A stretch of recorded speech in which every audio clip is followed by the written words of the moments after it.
Assalamualaikum warahmatullahi wabarakatuh.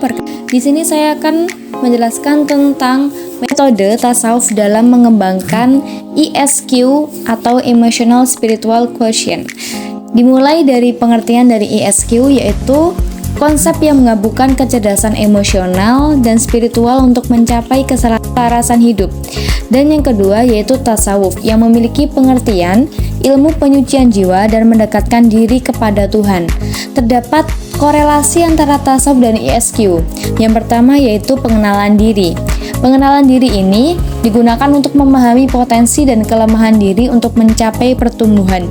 Jadi ketika kita memahami potensi yang ada dalam diri kita, seperti bakat minat kita, terus kelemahan diri kita harus ditangani seperti apa, dan kelebihan kita harus diarahkan kemana, itu akan mampu membantu kita untuk meningkatkan diri ini ke masa depan. Yang kedua yaitu pengendalian emosi. Nah, pengendalian emosi digunakan sebagai ketenangan batin untuk mencapai permasalahan yang datang sehari-hari.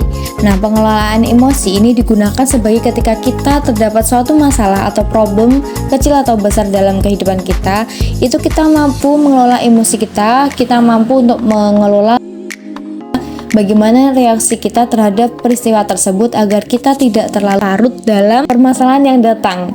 Yang ketiga yaitu koneksi spiritual, yaitu dengan membangun hubungan yang intens dengan Tuhan sebagai sumber kekuatan dan kedamaian hidup. Dan yang ketiga yaitu terdapat metode yang dapat diterapkan dalam mengembangkan ESQ. Yang pertama, muhasabah. Muhasabah memiliki pengertian proses introspeksi diri untuk menilai tindakan dan pikiran.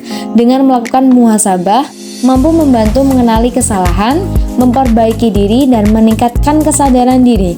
Yang kedua yaitu tadabur.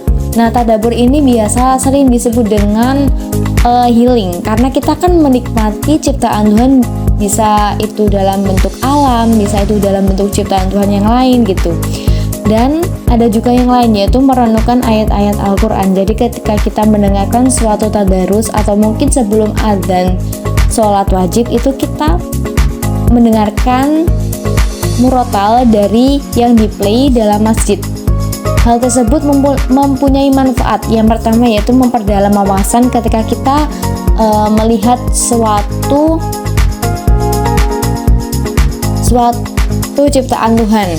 Nah, terus yang kedua yaitu menemukan hikmah dalam kehidupan. Metode yang ketiga yaitu ada warok, merupakan segala sesuatu yang dilakukan untuk tidak dapat merusak hati dan menjauhkan diri dari Allah. Dengan menjauhi segala sesuatu yang dapat merusak hati itu contohnya seperti iri dengki, hasad sombong, dan lain sebagainya. Dengan itu kita dapat meningkatkan ketakwaan dan menjaga kesehatan jiwa. Sekian dari saya. Wassalamualaikum warahmatullahi wabarakatuh.